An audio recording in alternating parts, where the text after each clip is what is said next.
So hello my dear friends, कैसे हैं आप सब? I hope you all are fine. So today we will start a new chapter number 13 of our math book class 1 published by Rohan Publications. So today we will start 13th chapter and the name of the chapter is time. So हम सबको पता है कि समय की importance क्या होती है, but हम कैसे टाइम का पता लगाते हैं, तो चलिए आज सीखते हैं इस चैप्टर में। So fun and fact activity, जिससे हम अपना हर चैप्टर स्टार्ट। सो देखते हैं कि इस चैप्टर में क्या एक्टिविटी गिवन है। Distribute pictures of a child activity during the day in the class. तो हम क्या करेंगे, हम हर बच्चे को जो एक्टिविटीज वो पूरे दिन में करते हैं उनकी पिक्चर्स डिस्ट्रीब्यूट करेंगे। Ask the children to number the activity और pictures in a sequence in which they will occur. तो किसी बच्चे को हम मॉर्निंग वेकअप मॉर्निंग की पिक्चर देंगे, किसी को बाथिंग, किसी को ब्रशिंग, किसी को ईटिंग, किसी को प्लेइंग, और हम उनसे बोलेंगे कि चलिए अब इसको सीक्वेंस में आप लगाइए कि आप कैसे मॉर्निंग से जो आप अपना रूटीन करते हैं उस सीक्वेंस में आप इसको लगाइए। We brush our teeth in the morning and before we go to bed in the night we go to school in the morning. तो हम क्या करते हैं कि हम सोने जाते हैं उससे पहले हम अपने टीथ ब्रश करते हैं। जब भी मॉर्निंग होती है हम स्कूल जाते हैं। We come back from school in the afternoon, और हम आफ्टरनून में स्कूल से वापस आते हैं। ठीक है। We go to play in the evening, हम इवनिंग में क्या करते हैं, प्ले के लिए जाते हैं। We sleep in the night, there is a time for doing everything. तो हर चीज़ का एक समय होता है। आप जो है नाइट में प्ले करने नहीं जा सकते, आप नाइट में स्कूल नहीं जा सकते, आप सुबह सो नहीं सकते, तो हर चीज़ का एक टाइम होता है। So everything have time. The day is divided into dawn, morning, noon, afternoon, evening, dusk, twilight and night.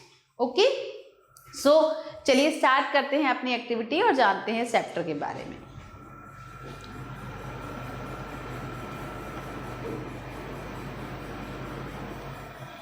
Circle the time activities of child shown below. Circle the daytime activities of child. तो दिन में जो हम एक बच्चा करता है और जो हम करते हैं उसको हमें सर्कल करना है। तो यस, हम डे में प्ले करते हैं तो इसे हम सर्कल करेंगे। यस, हम इंडोर जो है गेम भी प्ले करते हैं दिन में। स्लीप, नो, हम दिन में स्लीप नहीं करते, हम सिर्फ एक नैप लेते हैं, हम स्लीप करते हैं इन नाइट। ओके। और वॉचमैन कब करता है, वॉचमैन अपना वर्क करता है नाइट में, डे में हमें वॉचमैन की नीड नहीं होती है।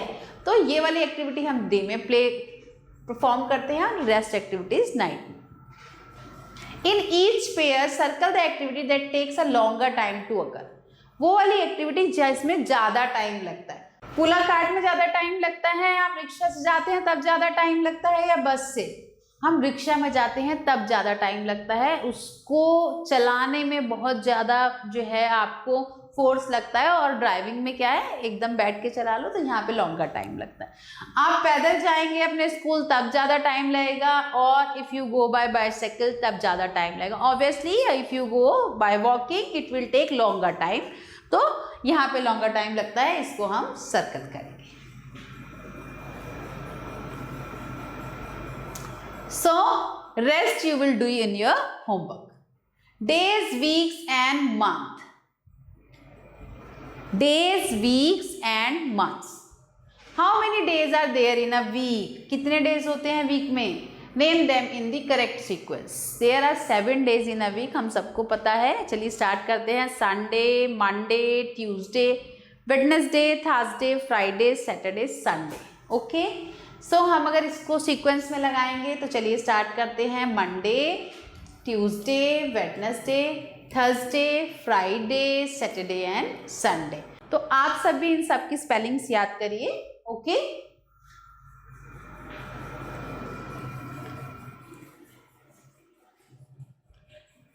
There are 12 months in a year. कितने मंथ्स होते हैं हम सबको पता है, 12 मंथ्स होते हैं। यहाँ पे हम इनकी स्पेलिंग्स याद करेंगे। First is January, February, March, April, then it's May, June, July, August, September, October, November and December. तो आपके लिए क्या है, आपको इन सब मंथ्स जो डेज हैं आपके, days of the week and months of the year, इनकी स्पेलिंग याद करनी है। Okay, this is your homework. So अगर आपको याद करना है नाम तो आप कैसे करें, अपनी फिंगर्स पे आप लेंगे जनवरी, फरवरी, मार्च, अप्रैल, मई, June, July, August, September, October, नवंबर, दिसंबर। तो इस तरह आप याद कर सकते हैं मंथ्स ऑफ द ईयर। चलिए आ जाते हैं अपनी एक्सरसाइज पे। Fill in the blanks. A week has dash days. कितने डेज होते हैं वीक में? काउंट करें मेरे साथ। Sunday, Monday, Tuesday, Wednesday, Thursday, Friday, Saturday, then no Sunday again not, it's 7 days। A leap year has. Leap year कौन सा होता है? जहाँ पे फरवरी में 28 days होते हैं। तो लीप ईयर कौन सा होता है? लीप ईयर होता है जब फरवरी में 30 days होते हैं, तो लीप ईयर है हमारे 366 days होते। A normal year has 365 days and 56 weeks। तो ईयर तो रेस्ट जो है आप अपने होमवर्क में करेंगे। आप स्टडी करिए मंथ्स को, ईयर्स को और वीक्स को, और rest fill in the blanks आप फिल करिए।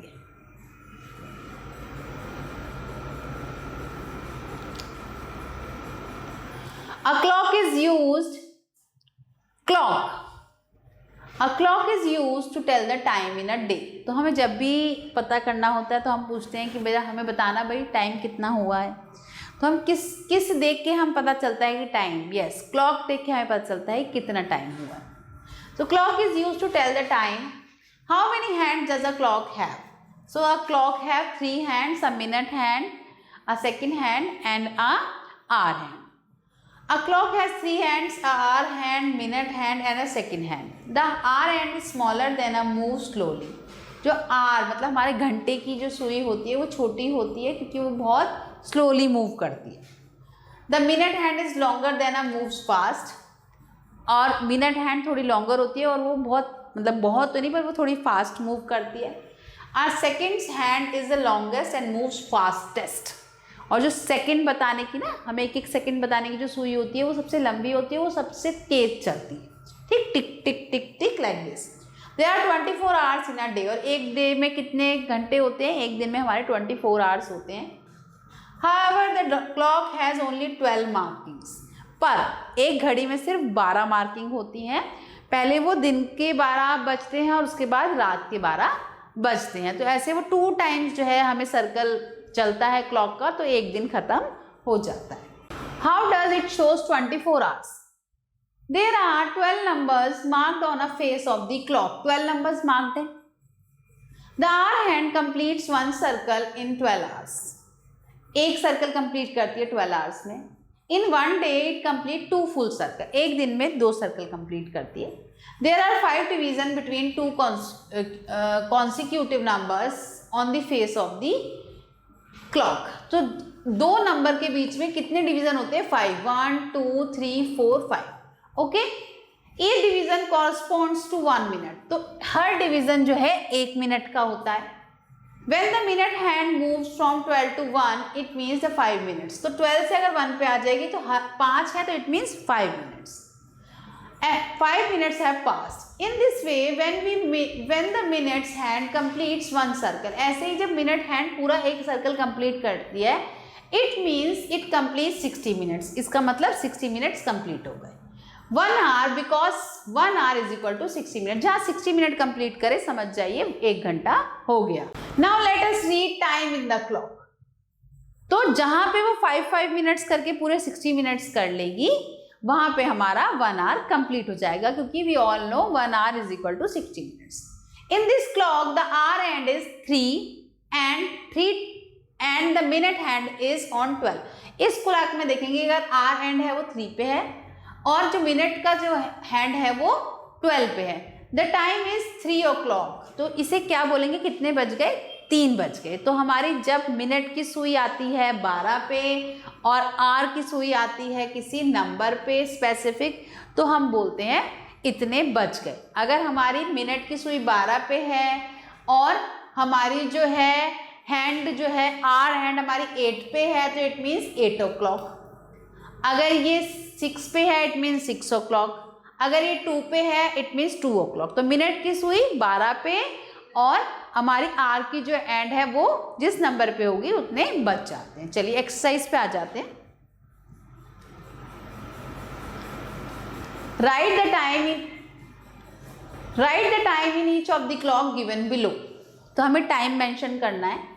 Right the time in each of the clocks given below. कितने बचे हैं, मैंने अभी आपको बताया यहाँ पे हमारी आर की जो सुई है वो 6 पे है हैंड, और जो मिनट का हैंड है वो 12 पे है। It means it is 6 o'clock। और आप इसे ऐसे भी लिख सकते हैं। Now again minute hand is on 12, our hand is on 2, it means it is 2 o'clock। आप इसे ऐसे भी लिख सकते हैं। Again it is 7 o'clock। आप इसे ऐसे भी लिख सकते हैं। तो 3 I have done for you, rest you will do in your homework।